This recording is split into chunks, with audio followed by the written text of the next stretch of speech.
ओम नमो भगवते वासुदेवाय। ओम नमो भगवते वासुदेवाय। ओम नमो भगवते वासुदेवाय। हरे कृष्णा। सभी भक्तों को सादर प्रणाम। श्रीमद् भागवतम महापुराण सत्रों की इन श्रृंखला में आज सत्र 641 647 पे सभी भक्तों का स्वागत है। हम सभी यहाँ पर श्रीमद् भागवतम महापुराण को अंतर्राष्ट्रीय कृष्ण भावनामृत संघ के संस्थापक आचार्य कृष्ण कृपा मूर्ति श्री श्रीमद् अभय चरणारविंद भक्ति वेदांत स्वामी श्रीला प्रभुपाद की पुस्तक के माध्यम से भक्तों के संग श्रवण और पठन करने का प्रयास कर रहे हैं। जैसा कि सत्रों का प्रारूप है, वर्तमान विषय वस्तु का संक्षिप्त अवलोकन, तत्पश्चात मंगलाचरण और उसके बाद एक एक श्लोक का वाचन और अनुवाद, श्रवण और पठन करते हुए हम सभी सत्र में आगे बढ़ने का प्रयास करेंगे। पिछले सत्र की संक्षिप्त पुनरावृत्ति के इस क्रम में यदि हम सभी स्मरण करें तो हमने स्कंद 12 अध्याय 9 जहां मार्कंडेय ऋषि को भगवान की माया शक्ति के दर्शन हुए थे उसको श्रवण किया था। जब भगवान मार्कंडेय ऋषि की तपस्या से प्रसन्न होकर उनसे वर मांगने को कहते हैं तो मार्कंडेय ऋषि कहते हैं, भगवान मैं आपकी माया शक्ति के दर्शन करना चाहता हूँ। और भगवान तथास्तु कहकर बद्रिकाश्रम चले गए। और समयांतर पर एक बार हमने श्रवण किया कि कैसे वे संध्याकालीन पूजा में संलग्न थे जब सहसा प्रलय के जल ने तीनों लोकों को आप्लावित कर लिया था। उल्लेख आता है कि दीर्घ काल तक वे अकेले इस जल में इधर उधर थपेड़े विचरण करते रहे, लहरों से बिना किसी ओर और छोर के बहते हुए एक ऐसे द्वीप के पास पहुंचे जहां उन्होंने दर्शन किया कि बरगद के वृक्ष की एक डाल के पत्ते पर एक शिशु लेटा हुआ है जो मनोहारी तेज से चमक रहा था। तो वहां मार्कंडेय ऋषि ने वास्तव में बालक के शरीर से निकले तेज से आकृष्ट होकर उसके समीप जाने के प्रयास करने में उसके द्वारा ली गई सांस से उस शिशु के भीतर प्रवेश किया और उस क्षण के अंतर ने मार्कंडेय ऋषि को अनुभव करा दिया कि बाहर जो सब कुछ प्रलयमय था वो भीतर उस शिशु के बिल्कुल शांत सुव्यवस्थित स्थिर था। अनेक प्रकार की भूमंडल और अन्य लोकों की स्थिति का अवलोकन करने के बाद उन्होंने देखा कि शिशु के शरीर के भीतर के उस विचरण में वे स्वयं यूं बद्रिकाश्रम के समीप तपस्या संलग्न है। तो भगवान को पहचान गए कि ये और कोई नहीं, ये श्री हरि हैं। जैसे श्री हरि ने मुख में दिया था मार्कंडेय ऋषि को वैसे ही बाहर निकाल दिया। मार्कंडेय ऋषि उनका आलिंगन करना चाहते थे और तभी योगेश्वर भगवान श्री हरि अंतर ध्यान हो गए, प्रलय का जल भी अंतर ध्यान हो गया और श्री मार्कंडेय ऋषि ने अपने आप को पहले की तरह आश्रम में पाया था। तो ये सुंदर उल्लेख था जिसे हमने श्रवण किया था पिछले सत्र में। आज के सत्र में हम सभी इसी घटनाक्रम के अगले दर्शन को, जहां मार्कंडेय ऋषि भगवान शिव और देवी उमा के संग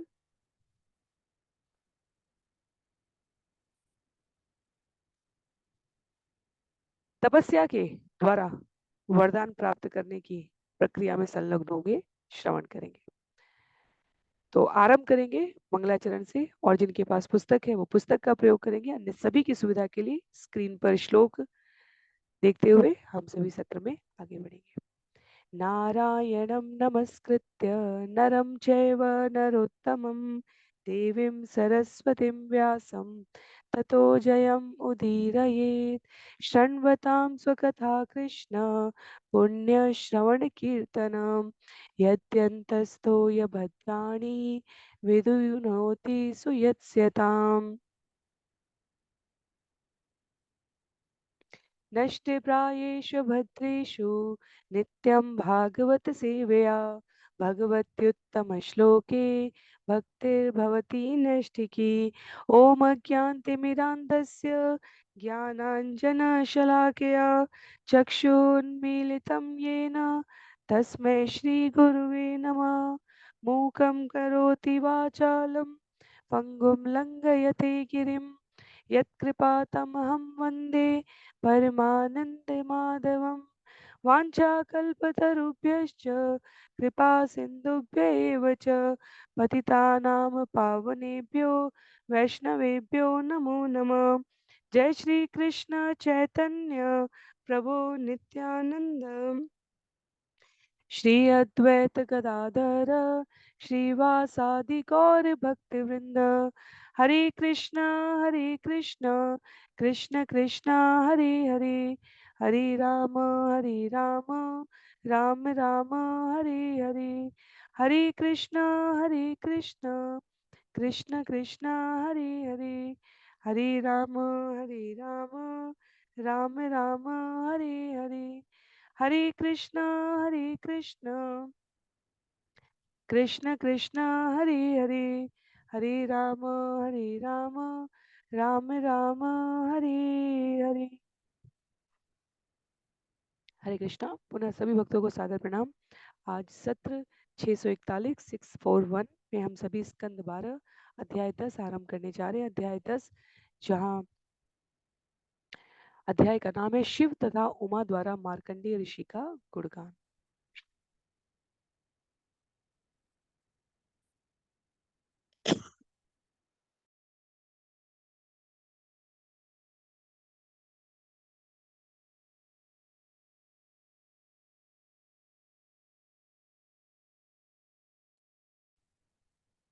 सूतुवाच स एवम् अनुभूयेदं नारायण विनिर्मितं वैभवं योगमायातम् एव शरणं ययो।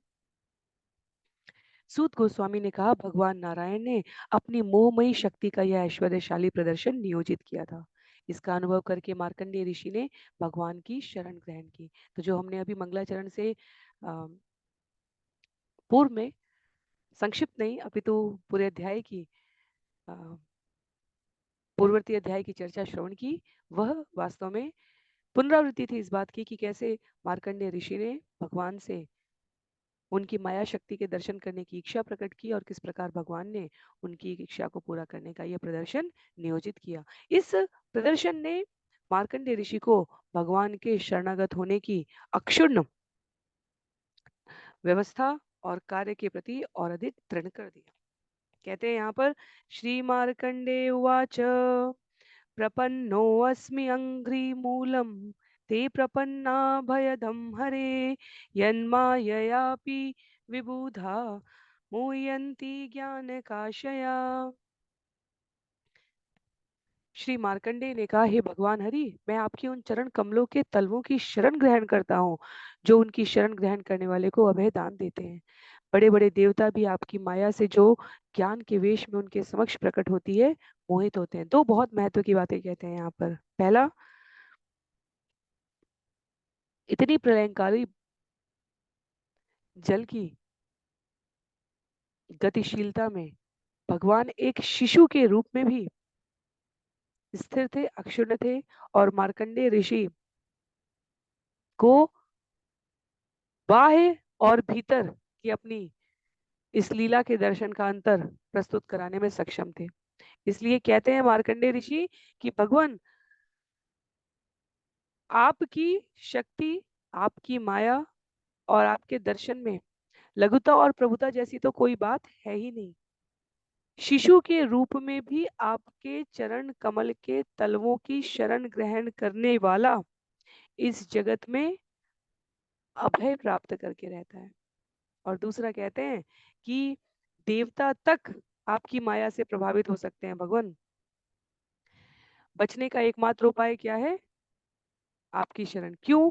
क्योंकि देवता कैसे प्रभावित हो सकते हैं? कई बार ज्ञान के वेश में भी आपकी माया प्रकट होती है और देवताओं के रूप में जो बड़े बड़े दिग्गज मनीषी हैं वो इससे प्रभावित हो सकते हैं। आगे उल्लेख कर रहे हैं सूत गोस्वामी कि ये वचन सुनकर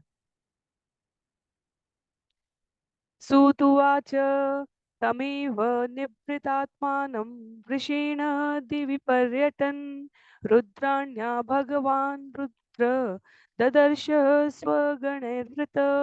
सूत गोस्वामी ने कहा, भगवान रुद्र ने अपने बैल पर सवार अपनी प्रिया रुद्राणी तथा अपने निजी संगियों के साथ मार्कंडेय को समाधि में देखा। मार्कंडेय ऋषि भगवान से कहते हैं, जब तब वह यह अपने ध्यान की, समाधि की, संवाद की अवस्था में अपने विचार प्रस्तुत कर रहे हैं। और हमें स्मरण रखना है कि जब श्री हरि ने दर्शन कराए हैं मार्कंडेय ऋषि को, तब भी रुद्र और रुद्राणी उपस्थित थे, क्योंकि वहां बिल्कुल आरंभ में जहां दर्शन हुए हैं, स्कंद 12 अध्याय 6, वहां हमने श्रवण किया था श्लोक संख्या 3 में कि भगवान ने कहा था, हम तुम्हारे व्रत से पूर्णतया तुष्ट हैं। और जीव गोस्वामी जी ने वहां पर व्याख्या की थी। तो मैं ये प्रस्तुत करने का प्रयास करती हूँ, क्यों यहाँ पर भगवान शिव और रुद्राणी का उल्लेख है। ये स्कंद 12 अध्याय 9 में जब हम श्रवण कर रहे थे, तब विश्वनाथ चक्रवर्ती ठाकुर ने स्पष्ट किया था कि हम शब्द का प्रयोग हुआ था क्योंकि शिव तथा उमा के साथ साथ भगवान उपस्थित थे। तो मार्कंडेय ऋषि की स्तुति बाद में शिव और उमा के द्वारा की जाने वाली है, जो इस अध्याय में वर्णित है, और उसकी यहाँ पर अप्रासंगिकता है। जब देखते हैं भगवान शिव कि मार्कंडेय ऋषि इस प्रकार तपस्या में संलग्न है, समाधि में भगवान से संवाद कर रहे हैं, तो वो कहते हैं, अथो मातम ऋषिम वीक्ष्य गिरीशम समभाषत पश्येमं भगवन् विप्रम निवृतात्मेन्द्रियाशयम। ऋषि को देखकर देवी उमा ने भगवान गिरीश से कहा, हे प्रभु, जरा इस विद्वान ब्राह्मण को उसके शरीर, मन तथा इंद्रियों को समाधि में अचल हुए तो देखो। निभृतोदध्य सव्रात वातापाये यथार्णव कुर्वस्य तपसः साक्षात् संसिद्धिं सिद्धिदो भवान। वह उस समुद्र के जल की तरह शांत है, जो वायु बंद हो जाती है और मछलियां शांत हो जाती हैं। इसलिए हे प्रभु, चूंकि आप तपस्या करने वाले को सिद्धि प्रदान करते हैं, इसलिए इस ऋषि को सिद्धि प्रदान करें जो कि उसे मिलनी चाहिए। तो करुणामयी माता उमा भगवान को, महादेव को कह रही हैं कि भगवान, आप तो रिद्धि सिद्धि वर प्रदान करने वाले हैं उनको जो भगवान की तपस्या में संलग्न रहते हैं। तो इनको भी, जो मार्कंडेय ऋषि के रूप में यहाँ उपस्थित हैं, जिन्होंने तपस्या और समाधि की उच्च अवस्था प्रस्तुत की है, उन पर भी कृपा होनी चाहिए।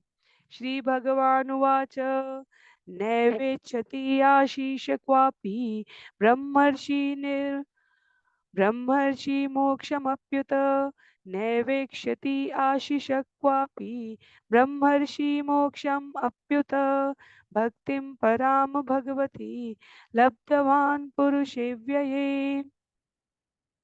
शिव जी ने उत्तर दिया, निश्चय ही यह संत ब्राह्मण किसी वर की, यहाँ तक कि मोक्ष तक की भी कामना नहीं करता, क्योंकि इसने भगवान अव्यय की शुद्ध भक्ति प्राप्त कर ली है। तो महादेव को सभी कुछ सूचित है। महादेव भगवान से ब्रह्म संहिता के अनुसार दूध और दही के अंतर पर स्थित है। जिनकी अभी प्रत्यक्ष रूप से योग्यता नहीं है कि वो भगवान पूर्ण पुरुषोत्तम की शरण ग्रहण कर सके, महादेव उनको आश्रय प्रदान करते हैं, भागवतम स्पष्ट करता है। और वो क्रमशः गति करते हुए अंततः पूर्ण पुरुषोत्तम भगवान श्री कृष्ण की शरण ग्रहण करते हैं, और इससे महादेव प्रसन्न होते हैं। यही महादेव का स्वभाव है। कह रहे हैं यहाँ पर कि मार्कंडेय ऋषि को तो इस ब्रह्मांड के किसी भी लोक के किसी भी प्राप्य वर्ग की कोई रुचि नहीं थी, क्योंकि उन्होंने स्वयं भगवान को प्राप्त कर लिया। तो विचार कर रहे हैं महादेव की वास्तव में मैं क्या प्रदान करूं। जिन्होंने भगवान को प्राप्त कर लिया उनके लिए अब क्या शेष रह गया है। अथापि संवदिष्याम भवान्येतेन साधुना अयम ही परमो लाभो नृणाम साधु समागम। तो भी हे भवानी, चलो हम इस संत पुरुष से बात करें। आखिर संत भक्तों की संगति मनुष्य की सर्वोच्च उपलब्धि है। महादेव काशी में जहाँ वो प्रत्यक्ष रूप से विद्यमान है, प्रत्यक्ष रूप से तो भगवान और भगवान के ये विशिष्ट स्वरूप विस्तार उपस्थित ही रहते हैं, सदैव भक्तों की संगति को महत्व देते हैं। भगवान शिव यहाँ देवी उमा से कह रहे हैं कि संत भक्तों की संगति मनुष्य की सर्वोच्च उपलब्धि है। कहते हैं आगे श्लोक संख्या 8 में, सुतुवाच इत्युक्ता तमुपेयाय भगवान् सतां गति ईशान सर्वविद्यानां ईश्वर सर्वदेहिनां। सूत गोस्वामी ने कहा, इस तरह कहने के बाद शुद्ध आत्माओं के आश्रय, समस्त आध्यात्मिक विद्याओं के स्वामी तथा समस्त देहधारी जीवों के नियंता भगवान शंकर उन ऋषि के पास गए। पहुंचते हैं, कह रहे हैं, तयो आगमनम साक्षात ईशयो जगदात्मनो न वेद रुद्धधीवृति आत्मानं विश्वमेव च। चूंकि मार्कंडेय का भौतिक मन कार्य करना बंद कर चुका था, अतएव वे ब्रह्मांड के नियंता शिव तथा उनकी पत्नी का आना देख नहीं पाए। वे जो स्वयं उन्हें देखने आए थे, मार्कंडेय ध्यान में इतने लीन थे कि उन्हें अपनी या बाह्य जगत की कोई सुधिबुद्धि नहीं थी। तो हमें ऐसे समझना चाहिए कि सभी हिमालय पर्वत पर उपस्थित हैं, अलग अलग स्थान पर। बद्रिकाश्रम में कहा नर नारायण है, यहाँ चित्रा नदी के तट पर मार्कंडेय ऋषि तपस्या कर रहे हैं और भ्रमण करते हुए भगवान शिव देवी उमा के साथ पहुंचे हैं। और क्योंकि मार्कंडेय ऋषि समाधि में संलग्न है, और समाधि का अर्थ ही है कि अपनी बाह्य इंद्रियों को बाह्य जगत से संकुचित करके एक प्रकार से पूरी तरह से विकेंद्रित कर दिया है, उन्हें कोई सुध बुध नहीं है, और उन्होंने हृदयस्थ स्थित परमात्मा के ध्यान में स्वयं को संलग्न किया। इसलिए महादेव की उपस्थिति से मार्कंडेय अपरिचित रह गए, या इसे हम स्वयं भगवान शिव की लीला भी कह सकते हैं। कहते हैं आगे, भगवान तत अभिज्ञाय गिरिशो योग मायया आविशत तद्गुहाकाशम वायुशिद्रम विवेश्वर। स्थिति से भलीभांत परिचित होने पर शक्तिमान भगवान शिव ने मार्कंडेय के हृदय आकाश के भीतर प्रविष्ट होने के लिए अपनी योग शक्ति का प्रयोग किया है, जिस तरह वायु छेद में से प्रवेश कर जाती है। हमने ध्रुव के प्रसंग में भी ये श्रवण किया था कि कैसे हृदय में स्थित परमात्मा के जिस छवि, जिस स्वरूप पर उनका ध्यान केंद्रित था, जिससे इंद्र जैसे बड़े बड़े देवता भी उनके ध्यान को भंग नहीं कर पाए, और स्वयं बाहर चतुर्भुज रूप में भगवान प्रकट होकर पुकार रहे हैं ध्रुव को, तब भी ध्रुव का ध्यान भंग नहीं हुआ था। तो भगवान ने पहले क्या किया था, हृदय में स्थित छवि को हटा दिया था। यहाँ भगवान शिव ने क्या किया, यदि सभी प्रकार से इंद्रियों को संकुचित करके मार्कंडे हृदयस्थ ध्यान में संलग्न है, तो उन्होंने जैसे वायु छेद से प्रवेश कर दिए, वैसे योग बल से मार्कंडेय ऋषि के हृदय में प्रवेश किया। श्लोक संख्या 11, 12, 13 में आगे उल्लेख करते हैं सूत गोस्वामी, आत्मन्यपि शिव प्राप्तम तड़ित पिंग जटाधरम त्रयक्षम दशभुजम प्रांशुम उद्यंतम इव भास्करम व्याघ्र चर्मांबरम शूल धन ईशुवसि चर्म भी अक्षमाला डमरू कपाल अक्षमाला डमरू कपालं परशुं सह विभ्राणं सहसा भातं विचक्ष्य यदि विस्मित किमीदं कुत एवेति समाधे विरतो मुनि। श्री मार्कंडेय ने सहसा भगवान शिव को अपने हृदय के भीतर प्रकट हुए देखा। शिव जी के सुनहरे केश बिजली के समान थे। उनके 3 नेत्र, 10 भुजाएं तथा ऊंचा शरीर था, जो उदय हो रहे सूर्य की तरह चमक रहा था। वे व्याघ्र चर्म पहने थे और त्रिशूल, धनुष, बाण, तलवार तथा ढाल लिए थे।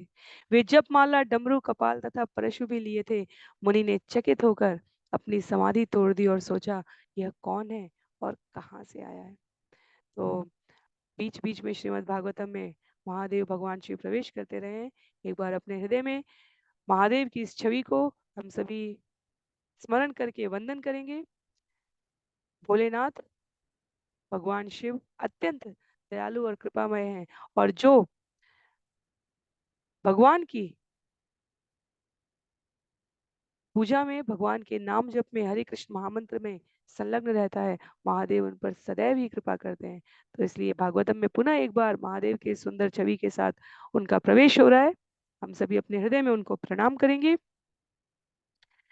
भगवान शिव जो देवी उमा के साथ उपस्थित हैं, उनको सादर प्रणाम है। यहाँ पर कहते हैं मार्कंडेय ऋषि की मैं ध्यान तो श्रीहरि का कर रहा था, तो कौन है और कहां से आया है, इस अर्थ में है कि ऐसा नहीं है कि महादेव को पहचान नहीं रहे हैं मार्कंडेय ऋषि, पर वे सोच रहे हैं कि जप माला, डमरू, कपाल और परशु, इतना ही नहीं,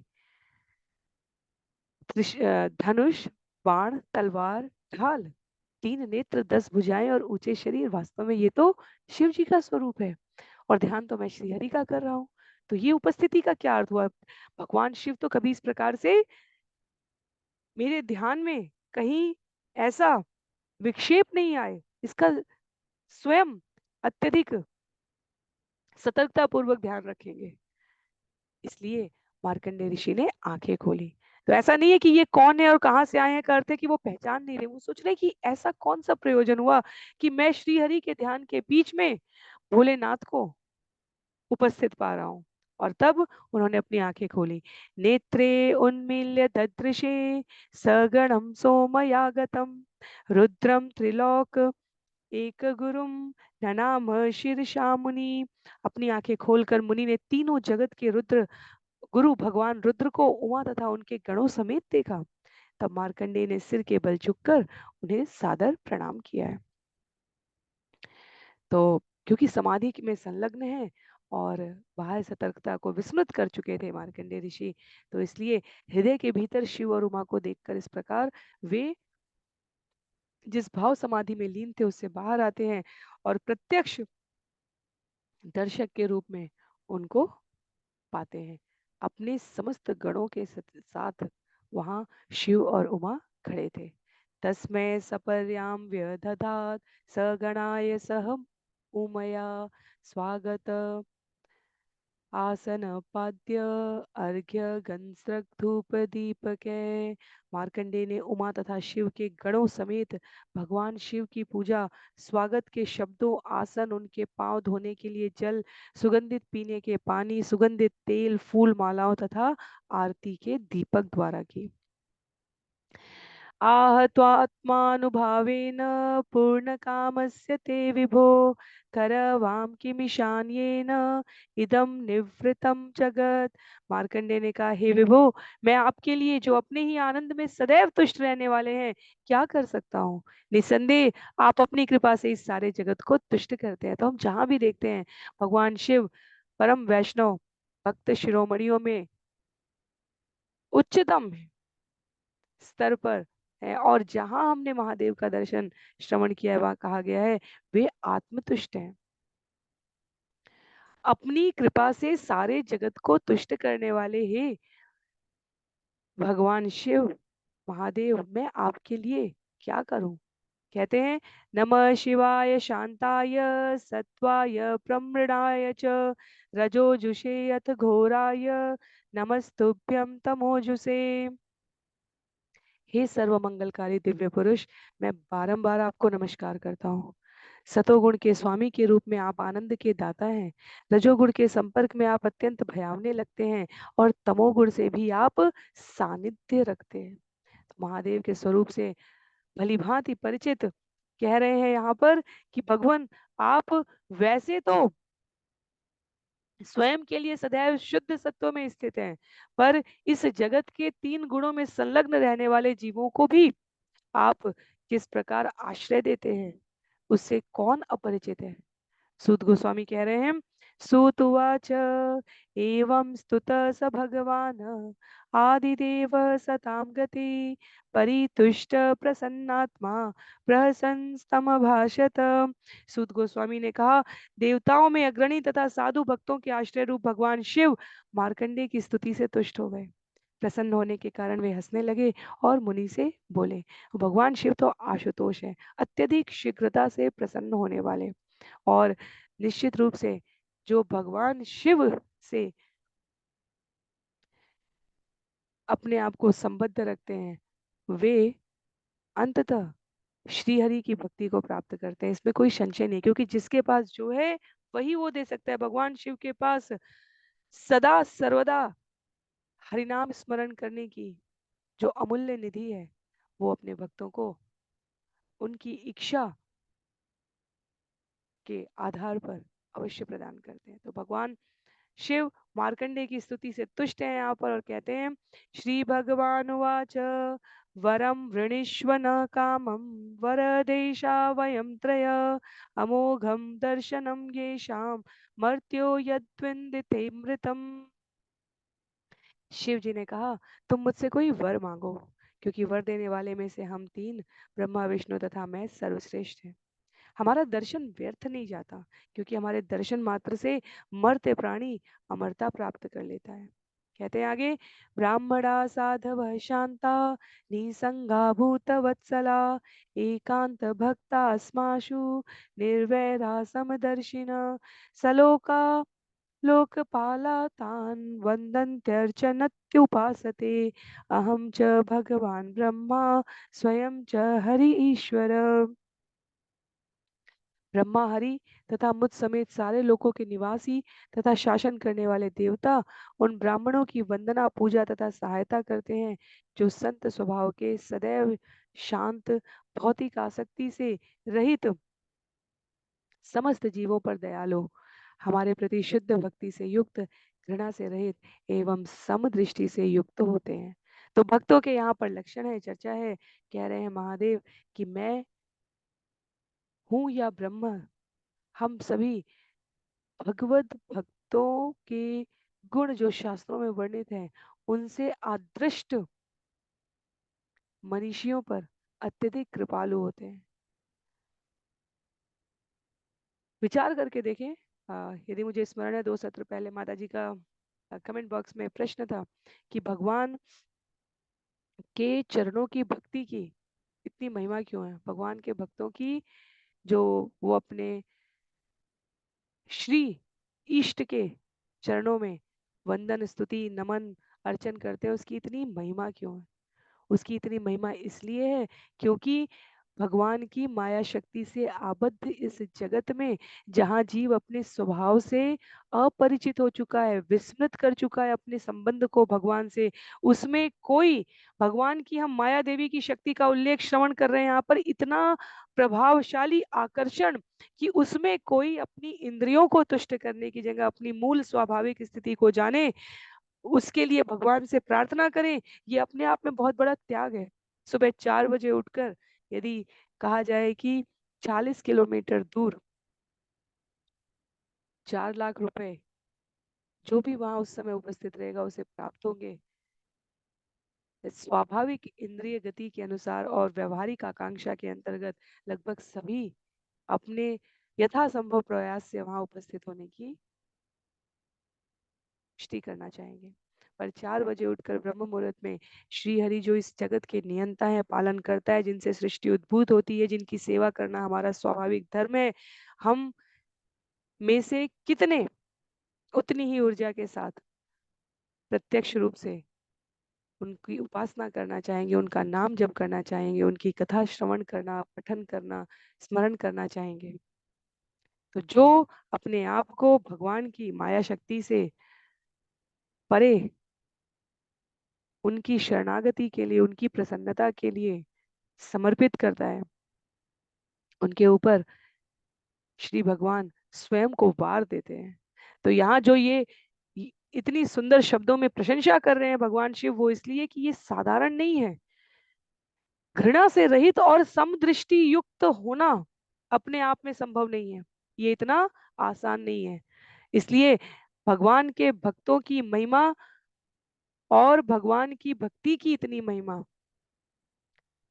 इस जगत में अमूल्य है, और इसलिए इसकी बहुत अधिक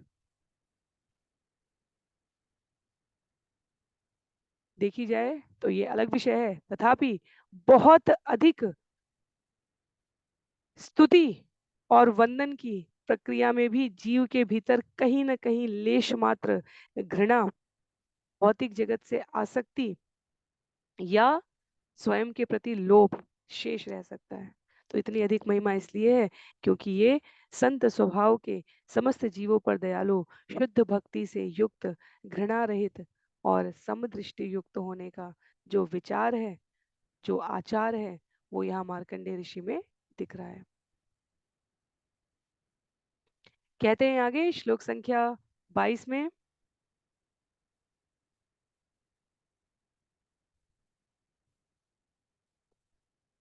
न ते मय्यच्युते अजे च भिदामणु अपि चक्षते नात्मानश्च जनस्यापि तद्युष्मान वयमीमहि। ये भक्तगण भगवान विष्णु ब्रह्मा तथा मुझ में अंतर नहीं करते, न ही वे अपने तथा अन्य जीवों के बीच अंतर करते हैं। तुम इसी तरह के संत भक्त हो, इसलिए हम तुम्हारी पूजा करते हैं। भगवान शिव कहते हैं यहाँ पर, तुम जीवों को, अन्य जीवों को प्रकृति के गुणों के आधार पर भगवान की शासन शक्ति में, ये जो ब्रह्मा विष्णु और शिव त्रिदेवों की पदवी है, उसमें भौतिक द्वैत नहीं ढूंढते हो। जब स्कंद 2 में ब्रह्मा जी नारद मुनि को इस सृष्टि से संबंधित रहस्यों के बारे में स्पष्ट कर रहे थे, तो उन्होंने वहां पर बतलाया था कि किस प्रकार ब्रह्मा इस जगत के प्रत्येक ब्रह्मांड के ब्रह्मा, उसके पश्चात गर्भोदक्षाई विष्णु और स्वयं भगवान शिव, भौतिक जगत में इन तीन शासन करते देवाओं में सदैव एकता बनी रहती है। और जीव जो कि भेद बुद्धि पर आधारित है, वो इसमें भिन्नता ढूंढने का दुस्साहस करता है। और मार्कंडेय ऋषि कह रहे हैं कि तुमने अंतर नहीं किया, और उतना ही अंतर तुमने जीवों के बीच भी नहीं किया। तो समदर्शी का अर्थ है सर्वत्र भगवान को उपस्थित देखते हुए व्यवहार करना, और इस प्रकार का संत बनना आसान नहीं है। तो जब कहा जाता है कि जब कोई भक्त इस धराधाम पर पूर्ण निष्ठा के साथ भगवान की सेवा में संलग्न होता है, उनकी उपासना करके सिद्धि प्राप्त करता है, तो देवता भी उसका वंदन करते हैं, पुष्प वर्षा करते हैं। उसी क्रम में यहाँ पर भगवान शिव कह रहे हैं कि हम भी तुम्हारी पूजा करते हैं, इसलिए हम तुम्हारी पूजा करते हैं।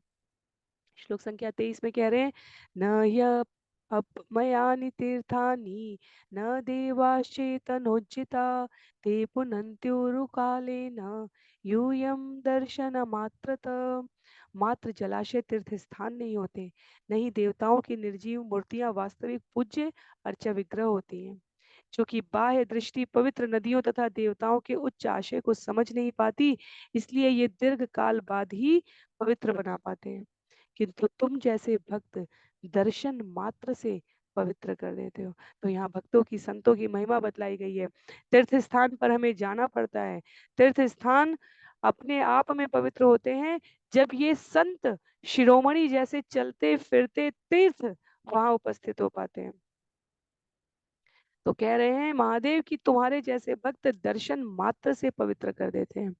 ब्राह्मणेभ्यो नमस्यामो ये अस्मद्रूपं त्रयीमयं बिभ्रत्यात्म समाधान तप स्वाध्याय संयमे। परमात्मा का ध्यान करके, तपस्या करके, वेद अध्ययन करके तथा विधि विधानों का पालन करके ब्राह्मण जन अपने भीतर तीनों देवों को, जो कि विष्णु ब्रह्मा तथा मुझसे अभिन्न है, धारण करते हैं। इसलिए मैं ब्राह्मणों को नमस्कार करता हूँ। सूत गोस्वामी यहाँ पर मार्कंडेय ऋषि के लिए भगवान शिव द्वारा प्रस्तुत किए गए सुंदर शब्दों को विवेचित कर रहे हैं। और मार्कंडेय ऋषि जो यहाँ पर कथा श्रवण कर रहे हैं, शौनकादि ऋषि उन भृगुवंशियों में आते हैं। तो हमें ऐसा नहीं लगना चाहिए सूत गोस्वामी यहाँ अपने परिवार का उल्लेख नहीं कर रहे हैं। सूत गोस्वामी यहाँ पर, जब हम वर्ण आश्रम और व्यवस्था के अनुसार देखें, तो ये नहीं लगना चाहिए कि कोई कोई आत्ममुग्ध प्रशंसा में नहीं है कि मार्कंडेय ऋषि मेरे परिवार से थे। मार्कंडेय ऋषि तो जो श्रोता है उनके परिवार से हैं। तो वक्ता के रूप में भी सूत गोस्वामी यहाँ पर सतर्क है और सजग है कि जो श्रोता भगवान की कथा को इतना मान दे रहे हैं, कोई भ्रम नहीं होना चाहिए। सूत गोस्वामी को स्पष्ट है कि मैं भगवान की कथा कह रहा हूँ, और क्योंकि मैं माध्यम हूँ, इसलिए जो भी ये सम्मान है, ये वास्तव में भगवान की कथा और भगवान के भक्तों को है। और श्रोताओं को उनकी वास्तविक स्थिति का भान रहे।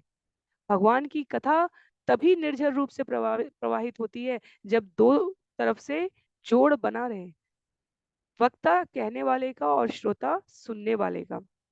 तो कहने और सुनने के इस क्रम की गति में यहाँ पर कहा है कि आप जो श्रवण कर रहे हैं वास्तव में आपके वंश में, भृगुवंश में इतने शुद्ध भक्त मार्कंडेय ऋषि उपस्थित हुए थे, जिनके लिए भगवान शिव ने यहाँ पर कहा कि परमात्मा का ध्यान करके, तपस्या करके, वेद अध्ययन करके, विधि विधान का पालन करके जो ब्रह्मा विष्णु महेश को अभिन्न रूप से अपने भीतर धारण कर रहे हैं, उनको नमस्कार है।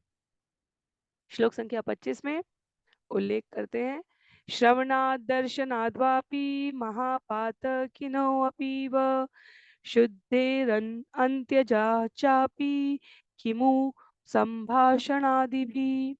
अधम से अधम पापी तथा अछूत भी तुम जैसे पुरुषों का श्रवण करने या दर्शन करने से शुद्ध बन जाते हैं। तब जरा कल्पना करो कि सीधे तुमसे बात करने से वे कितने शुद्ध बन जाते हैं। तो ये भक्तों की उपस्थिति की महिमा है। सूत गोस्वामी आगे बतला रहे हैं, श्रुतुवाच इति चंद्रललामस्य धर्मगृह्योपबृंहितं वचो अमृत अयनम ऋषि न अतृप्यत कर्णयो पिबन। सूत गोस्वामी ने कहा, भगवान शिव के अमृत तुल्य शब्दों को, जो कि धर्म के गुह्य सार से पूरित थे, अपने कानों से पीते हुए मार्कंडेय ऋषि तुष्ट नहीं हुए। ये अद्भुत यहाँ पर संयोग है, जहाँ भगवान शिव, जिनकी स्तुति ये पूरा जगत करने के लिए तत्पर है, वो यहाँ भक्त की महिमा, जो स्वयं भक्त शिरोमणि है, वो अन्य दूसरे भक्त को पाकर कितनी निष्ठा, कितनी समदृष्टि से, कितने सुंदर शब्दों से, वो ये नहीं देख रहे हैं कि हम त्रिदेवों में हमारी उपस्थिति है, वो ये देख रहे हैं कि यहाँ मेरे समीप ही जो अभी श्रीहरि के दर्शन में ध्यान में निमग्न है, वो स्वयं भगवान के भक्त हैं। तो भक्तों की संगति क्यों महत्वपूर्ण है? क्योंकि भक्तों की संगति में प्रत्येक एक दूसरे को मान दे रहा होता है, क्योंकि सबके केंद्र में भगवान है। कोई स्वयं को मान देने के लिए प्रस्तुत ही नहीं है। जैसे तुलसीदास बाबा लिखते हैं रामचरितमानस में कि जब राघव उत्पन्न होते हैं, जब प्रकट होते हैं, तो एक दूसरे को बधाई देने की, एक दूसरे को उपहार देने की ऐसी प्रक्रिया कि कोई अपने पास कुछ नहीं रखता, प्रत्येक दूसरे को देने के लिए तत्पर है। तो भक्त का स्वभाव ही यही होता है। भक्त सुंदर शब्दों को, सुंदर सेवा को, सुंदर कथा गुणगान महिमा को सदैव देने के लिए प्रस्तुत है। तो के जीवन में लेना शब्द ही नहीं है। वह यहाँ पर श्री हरि के दर्शन में निमग्न मार्कंडेय ऋषि के प्रति सुंदर शब्द निवेदित करते हुए भगवान शिव के आचरण से व्यक्त हो रहा है। सुद गोस्वामी ने कहा कि मार्कंडेय ऋषि तो भगवान के, महादेव के अमृत तुल्य शब्दों को, जो कि धर्म के गुह्य सार से पूरित थे, वो और अधिक सुनने के लिए इच्छुक हो उठे। सचिरम मायया विष्णु भ्रामित कर्षितो भृशम शिव वाकामृतध्वस्त क्लेश पुंज तमा प्रवीत।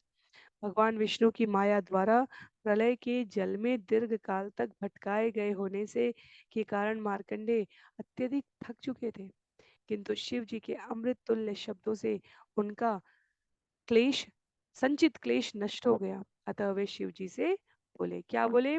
श्री मार्कंडे उवाच अहो ईश्वर लीलेयं दुर्विभाव्या शरीरिणाम यन्न मंतिशितव्यानि स्तुवन्ति जगदीश्वरा। श्री मार्कंडे ने कहा, देहधारी जीवों के लिए ब्रह्मांड के नियंताओं की लीलाओं को समझ पाना सबसे कठिन है, क्योंकि ऐसे प्रभु अपने ही द्वारा शासित जीवों को सिर झुकाते तथा उनकी स्तुति करते हैं। कह रहे हैं मार्कंडेय ऋषि की वास्तव में भगवान की लीला को समझ पाना बहुत कठिन है। भगवान विष्णु की माया का दर्शन करके काफी कष्ट भोग चुके मार्कंडेय ऋषि, और अब शिव के रूप में भगवान विष्णु पुनः उनके समक्ष उपस्थित हुए हैं और अपने आनंदमय उपदेश से उनके सारे क्लेश को नष्ट कर दिए। तो मार्कंडेय ऋषि कह रहे हैं कि हे भगवान, ब्रह्मांड के वास्तविक स्वामियों की लीलाओं को सामान्य जीव नहीं समझ पाते, और वो केवल एक दूसरे के ऊपर रौब दिखाते रहते हैं, प्रभुता स्थापित करते रहते हैं। वे ब्रह्मांड के स्वामी जो अपनी मनोवृत्ति में उदार हैं, और इतने उदार हैं कि उदाहरण के लिए यहाँ पर स्वयं नमस्कार करने के लिए उपस्थित हो गए, क्योंकि किसी जीव ने अपनी समस्त इंद्रियां संकुचित करके उनके ऊपर अपना ध्यान लगा लिया। और ये सत्य है, जो भगवान के श्री चरणों को हम सदैव सुनते आते हैं, भगवान के श्री चरणों में शरणागति स्वीकार करो, भगवान को सर्वस्व समझो, उनके साथ अपने संबंध को स्थापित करो, उनको जीवन के केंद्र में रखो, ये सभी प्रकार की बातें हम श्रवण करते हैं। पर ऐसा जो वास्तव में करता है, यहाँ मार्कंडेय ऋषि उसको संकेत कर रहे हैं कि जो भी ऐसा करता है उसके ऊपर स्वयं भगवान अपने आप को वार देते हैं। व्रज की गोपियों ने किया, व्रज के ग्वाल बालों ने किया, नंद बाबा, मैया यशोदा, इनके उदाहरण स्पष्ट हैं। किसी को जानना हो कि भगवान की भक्ति क्यों करें, क्यों? क्योंकि जो भगवान की भक्ति करता है, भगवान उसको उसके ऊपर अपना सर्वस्व वार देते हैं।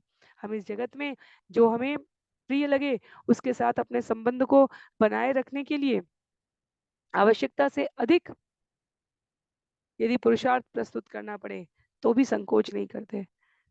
तो इस जगत को बनाने वाले भगवान के साथ यदि हम अपने संबंध को सुदृढ़ करने के लिए ऐसा प्रयास करें कि उनकी शरणागति लें, तो भगवान क्या करते हैं प्रत्युत्तर में? वहां तो माधुर्य के, वात्सल्य के, साख्य के रसों का दर्शन होता है जब भगवान प्रकट रूप में आते हैं। मार्कंडेय ऋषि तो यहाँ पर कह रहे हैं कि ये भगवान तो अपने ही द्वारा शासित जीवों को सिर झुकाते और स्तुति करते हैं। कह रहे हैं मार्कंडेय ऋषि कि अपने ही द्वारा शासित जीवों को सिर झुकाते और उनकी स्तुति करते हैं। इसलिए भगवान की शरण करना, ग्रहण करना सभी प्रकार से लाभकारी है।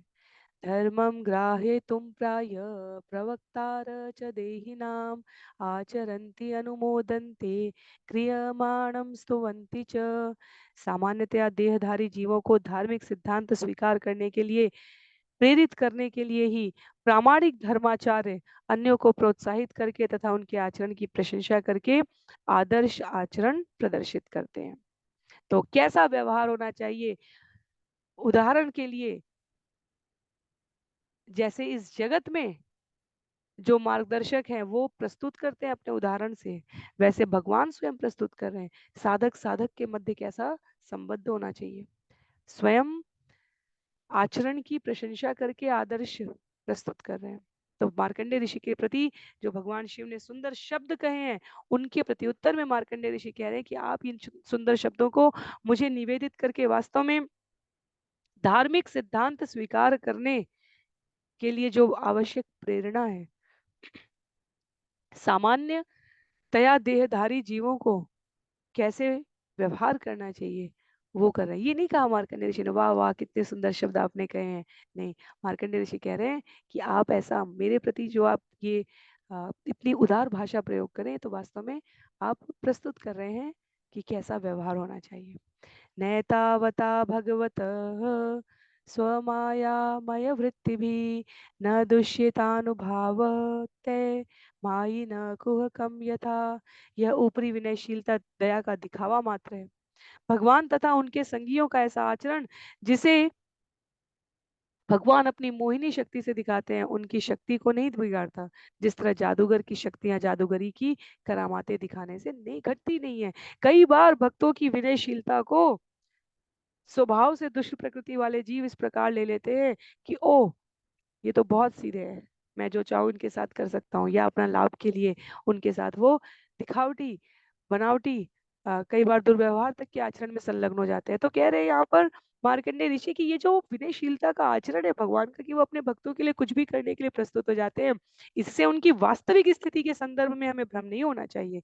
जैसे ब्रह्मा जी को ब्रह्म विमोहन लीला में हो गया, गोवर्धन लीला में इंद्र को हो गया। विनयशीलता का अर्थ हमारे शास्त्रों में कभी भी कायरता नहीं है। और यदि अर्जुन ने ऐसा करना चाहा तो भगवान ने उनका मार्गदर्शन किया कि ये तुम्हारे लिए शुभ कारक नहीं है, इसलिए क्योंकि तुम समाज के उन वर्ग के प्रतिनिधि के रूप में स्थापित हो जिनका अन्यों के द्वारा वृत्तांत के रूप में उदाहरण दिया जाएगा। विनयशीलता कभी कमजोरी नहीं रहा, कायरता नहीं रहा। विनयशीलता वास्तव में शक्ति की उपस्थिति का सर्वोत्कृष्ट प्रमाण था। मर्यादा पुरुषोत्तम की लीला में, भगवान राम की लीला में कहीं समुद्र ने कहा, जब उन्होंने भगवान को इस प्रकार तपस्या करते हुए देखा और 3 दिन तक तपस्या करने के पश्चात भी उदधि समुद्र में किसी प्रकार की गतिशीलता नहीं हुई, तो आवेशित लक्ष्मण ने भगवान को कहा कि भगवान, इस प्रकार से ये कौन सी बात हुई? आपकी अनन्यतम सृष्टि के एक अंश के एक भाग में स्थित ये समुद्र और उसका ऐसा उद्दंड साहस, तो जादूगर की शक्तियां जादूगरी की करामातें दिखाने से घटती नहीं। ये जगत में जो कुछ भी उपस्थित है वो भगवान की मोहिनी शक्ति से है और इससे भगवान की किसी भी प्रकार की महिमा में कोई कटौती नहीं होती। तो हमें हमें कभी भी, यदि कोई अत्यधिक विनम्र हो हमारे साथ, कोई हमारे साथ बहुत अधिक दिखावे में और साधु स्वभाव में अंतर की दृष्टि, यहाँ मार्कंडेय ऋषि और भगवान शिव के इस प्रसंग से हमें प्राप्त हो रही है। कहते हैं श्लोक संख्या 31 और 32 में, सृष्ट्वेदं मनसा विश्वम आत्मना अनुप्रविश्य गुणे कुर्वद्भि आभाति करते व स्वप्न दृग्यथा तस्मै नमो भगवते त्रिगुणाय गुणात्मने केवलयाय अद्वितीयाय गुरवे ब्रह्ममूर्तये। मैं उन भगवान को नमस्कार करता हूँ जिन्होंने अपनी इच्छा मात्र से इस संपूर्ण ब्रह्मांड की सृष्टि की और फिर जो उसमें परमात्मा रूप में प्रविष्ट हो गए। वे प्रकृति के गुणों को क्रियमाण बनाकर इस जगत के प्रत्यक्ष सृष्टा प्रतीत होते हैं। जिस तरह स्वप्न देखने वाला अपने स्वप्न के भीतर कर्म करता प्रतीत होता है। वे प्रकृति के तीनों गुणों के स्वामी और परम नियंता हैं। फिर भी वे पृथक रहते हैं और शुद्ध तथा अद्वितीय हैं। वे सबों के परम गुरु तथा पर ब्रह्म के आदि साकार रूप हैं। तो यहाँ पर मार्कंडेय ऋषि अपनी मूल अवस्था से भ्रमित नहीं है। उन्होंने कहा कि मैं तो क्या हूँ, मैं तो भगवान की इस सृष्टि का एकमात्र एक स्फुलिंग हूँ, जैसे अग्नि का होता है। और ये भगवान, नमस्कार है उनको जिन्होंने सृष्टि की रचना की, स्वयं उसमें प्रविष्ट हुए, प्रत्यक्ष दृष्टा के रूप में प्रकृति के गुणों को क्रियमाण, भगवत गीता में भगवान ने कहा है, संचालित करते हुए सभी में उपस्थित रहकर, सभी से पृथक रहकर शुद्ध अद्वितीय अच्युत है। प्रकृति क्रियमाणानी, जब भगवान भगवत गीता में कहते मेरी अध्यक्षता में कार्य करती है, मैं उपस्थित नहीं होते हुए भी उपस्थित हूँ। उन भगवान की शक्तियों के नियोजन से प्रत्येक क्षण के प्रत्येक कण में जीव चर और अचर तत्वों के साथ गतिमान है और ये सब कुछ उनकी इच्छा से प्रकट हो रहा है।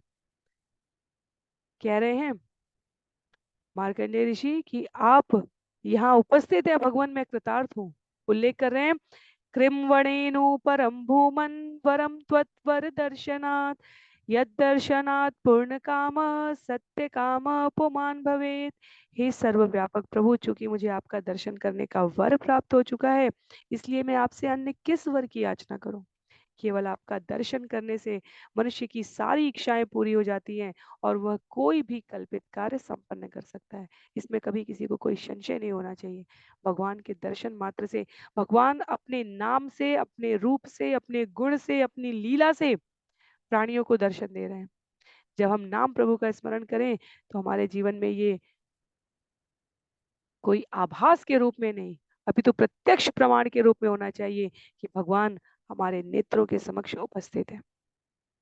कह रहे हैं मार्कंडेय ऋषि, वरम एक वृणेथापि पूर्णात् कामाभिवर्षणात् भगवत्युच्युतां भक्तिम ततः परेषु तथा त्वयि।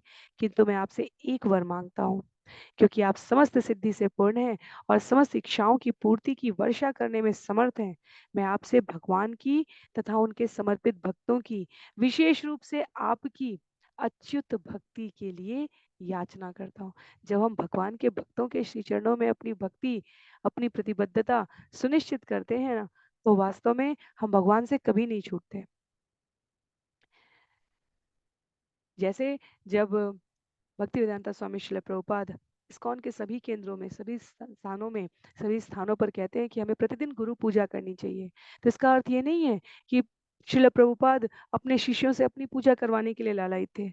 इसका अर्थ जैसे तुलसीदास बाबा सदैव हनुमान जी की हमेशा सुंदर शब्दों में स्तुति प्रस्तुत करते हैं, इसका अर्थ ये नहीं है कि वो उससे किसी भी प्रकार की कामना कर रहे हैं। एकमात्र जो निवेदन करते हैं वो ये कि भक्त के रूप में आप भगवान से बने रहेंगे, इसलिए यदि हम आपसे बने हैं तो ये श्रृंखला इस रूप में गतिमान रहेगी कि हम कभी अपनी स्वाभाविक स्थिति से च्युत नहीं होंगे। जब श्रील प्रभुपाद के शिष्य उनकी उपस्थिति में वपु रूप में उनकी सेवा करते थे, उनको वंदन करते थे, उनकी गुरु पूजा करते थे, तो श्रील प्रभुपाद व्यासासन पर बैठकर अपने गुरु को स्मरण कर रहे होते थे। उनके लिए वही भाव और वही श्रद्धा विनत शब्द निवेदित कर रहे होते थे। तो यहाँ पर जब मार्कंडेय ऋषि कहते हैं मैं आपसे भगवान की तथा उनके समर्पित भक्तों की विशेष रूप से आपकी अच्युत भक्ति के लिए याचना कर रहा हूं, तो पूर्ण ज्ञान का जो क्रम, जो प्रवाह भगवान ने बतलाया है, गुरु शिष्य परंपरा में प्रवाहित हो रहा है, भगवत भक्तों की विशेष कृपा से वो हमें अत्यधिक सरलता से मिल जाता है। और इसलिए यहाँ पर मार्कंडेय ऋषि भगवान शिव को वंदन कर रहे हैं।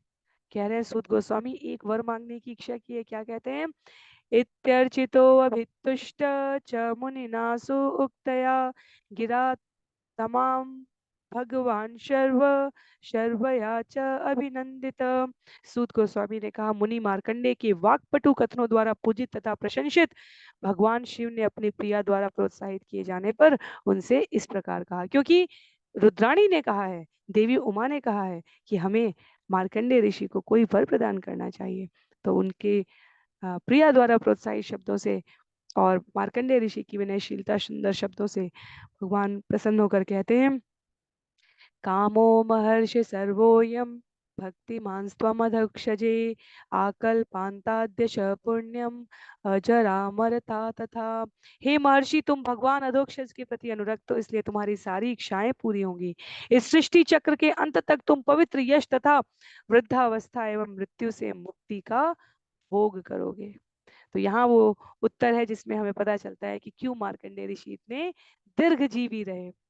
ज्ञानम त्रैकालिकम ब्रह्मन् विज्ञानम च विरक्तिमत् ब्रह्म वर्चस्विनो भूयात् पुराणाचार्यता तुम्हें। हे ब्राह्मण तुम्हें भूत वर्तमान तथा भविष्य का पूर्ण ज्ञान और उसी के साथ वैराग्य से युक्त ब्रह्म की दिव्य अनुभूति हो। तुम्हारे पास आदर्श ब्राह्मण का तेज है जिससे तुम पुराणों के आचार्यों का पद पा सको। तो यहाँ पर हमें मार्कंडेय ऋषि को वास्तव में भगवान शिव जिसे चाहे उसे अमरता का वरदान दे सकते हैं, पर जीव के रूप में हम अमरता प्राप्त करके करना क्या चाहते हैं, ये जो भाव है, ये जो लक्ष्य, ये जो उद्देश्य है, ये महादेव को ज्ञात है। यदि मार्कंडेय ऋषि उपस्थित है तो वो 6 मनवंतर तक भगवान की उपासना में संलग्न है और दीर्घ जीवी बने रहने का उनका हेतु इंद्रियों को सुख पहुंचाना नहीं है। भगवान की भक्ति की महिमा अक्षुण्ण रूप से प्रवाहित होते रहे, इसमें तो भगवान के भक्तों को अतीव आनंद होगा। इसलिए भगवान शिव यहाँ पर कहते हैं कि तुम पुराणों के आचार्यों का पद प्राप्त करोगे, भूत वर्तमान और भविष्य के पूर्ण ज्ञान को वैराग्य से युक्त ब्रह्म की दिव्य अनुभूति में तुम मृत्यु से मुक्ति का भोग करोगे, वृद्धावस्था तथा मृत्यु से मुक्ति का भोग करोगे।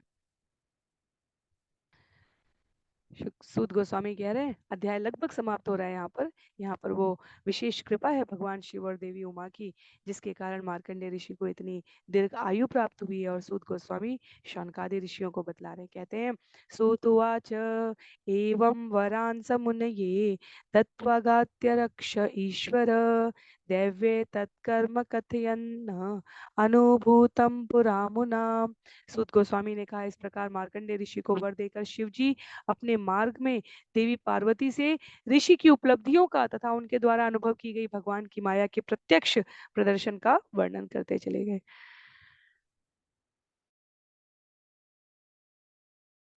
तो जैसे ही अवसर मिलता है भगवान शिव को, वो या तो स्वयं समाधि में भगवान के नाम का, उनके स्वरूप का ध्यान धारण स्मरण कर रहे होते हैं, या संतों की सभाओं में, या देवी उमा के संग स्वयं इन अनेकों प्रकार की चर्चाओं में संलग्न होते हैं, जिसमें भगवान की लीला और गुण का उल्लेख है। अंतिम कुछ श्लोक हैं इस अध्याय के, जहाँ सूत गोस्वामी कहते हैं, सो अपि अवाप्त महायोग महिमा भार्गवोत्तम विचरति अधुना पिद्धा हरो एक अंतताम गत। श्रेष्ठ भृगुवंशी मार्कंडेय ऋषि अपनी योग सिद्धि की उपलब्धि के कारण यशस्वी हैं। आज भी वे इस जगत में भगवान की अनन्य भक्ति में पूरी तरह लीन होकर विचरण कर रहे हैं। तो ये कारण है मार्कंडेय ऋषि की इतनी दीर्घायु का, कहते हैं। और आज भी वो क्या कर रहे हैं, भगवान की भक्ति में विचरण कर रहे हैं। अनुवर्णितम एतत् मार्कन अनुवर्णितम एतत् ते मार्कंडेयस्य धीमत अनुभूतम भगवतो माया वैभवम अद्भुतम। इस तरह मैंने तुमसे अत्यंत बुद्धिमान ऋषि मार्कंडेय के कार्यकलापों का, विशेष रूप से जिस तरह उन्होंने भगवान की माया की अद्भुत शक्ति का अनुभव किया, वर्णन कर दिया। एतत् केचित् अविद्वांस माया संसृति आत्मनः अनाद्यावर्तितं नृणाम कादाचित् कं प्रचक्षते। यद्यपि यह घटना अद्वितीय तथा अभूतपूर्व थी, किंतु कुछ अज्ञानी लोग इसकी तुलना बद्ध जीवों के लिए भगवान द्वारा रचित मायामय जगत के चक्र से करते हैं। ऐसा अंतहीन चक्र जो अनंत काल से चला आ रहा है। तो ये एक अंतर है। सूत गोस्वामी यहाँ स्पष्ट करते हैं कि कुछ लोग इसे प्रतीकात्मक, रूपक, उदाहरण या कोई कपोल कल्पित घटना के रूप में प्रस्तुत कर सकते हैं, पर ये वास्तव में श्रीमद् भागवतम का एक अंश है, एक भगवत भक्त द्वारा अनुभूत की गई असली ऐतिहासिक घटना है। तो सृष्टि का सृजन और प्रलय कोई चक्र के प्रतीकात्मक वर्णन से नहीं समझना है। इसलिए यहाँ मार्कंडेय ऋषि का उल्लेख है कि भागवतम की एक घटना है जहाँ उन्होंने प्रत्यक्ष रूप से इसको होते हुए देखा। ये भगवान की श्वास से भीतर जाना और प्रश्वास से बाहर आना, ये एक वास्तव में घटित ऐतिहासिक घटना है। इसलिए इसे तुम कोई कपोल कल्पित कल्पना समझते हुए, कोई रूपक, कोई उदाहरण स्वरूप नहीं समझना। पंचतंत्र की घटनाओं में जैसे कई बार शिक्षा देने के लिए कुछ बतलाया जाता है, ऐसी ये कोई मनगढ़ंत घटना नहीं है। मार्कंडेय ऋषि के साथ ये वास्तव में घटी हुई घटना है। कहते हैं, य एवमेतत् भृगुवर्य वर्णितं रथांगपाणे अनुभाव भावितं संश्रावयेत संशृणुयात् उत भो तयो न कर्माशय संस्कृति भवेत्। हे श्रेष्ठ भृगुवंशी, मार्कंडेय ऋषि से संबंधित यह विवरण भगवान की दिव्य शक्ति को बताने वाला है। जो कोई इसका ठीक से वर्णन करता है या इसे सुनता है, उसे सकाम कर्म करने की इच्छा पर आधारित भौतिक जगत में फिर से नहीं आना होगा। तो सकाम कर्म करने की इच्छा से हम सभी इस जगत में ना आ सके, इसलिए मार्कंडेय ऋषि द्वारा ये जो भक्ति के द्वारा भगवान की सृजन और प्रलय की अनुभूति है, इसका श्रवण मात्र पर्याप्त है हमें इस जगत से विरत करने के लिए, हमारी इंद्रियों को संयमित करने के लिए, जीवन की परम उपलब्धि के प्रति, लक्ष्य के प्रति, ज्ञान की प्राप्ति के प्रति हमें संयोजित करने के लिए।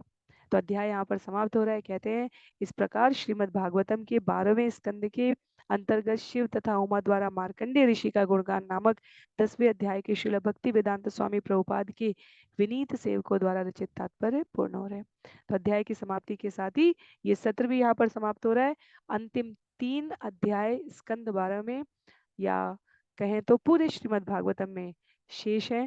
भागवतम की कथा कभी समाप्त नहीं होती, पर स्वयं को भगवान के श्री चरणों में प्रतिबद्ध दिखाने के इस प्रयास में, अनुभूत कराने के इस प्रयास में, हम 335 अध्यायों में 332 अध्यायों को यहाँ पर इस सत्र की श्रृंखला में श्रवण पठन करने के परस्पर भक्तों के संग संलग्न है। तो उस क्रम में मैंने यहाँ पर कहा कि हमारे 3 अध्याय शेष रहेंगे।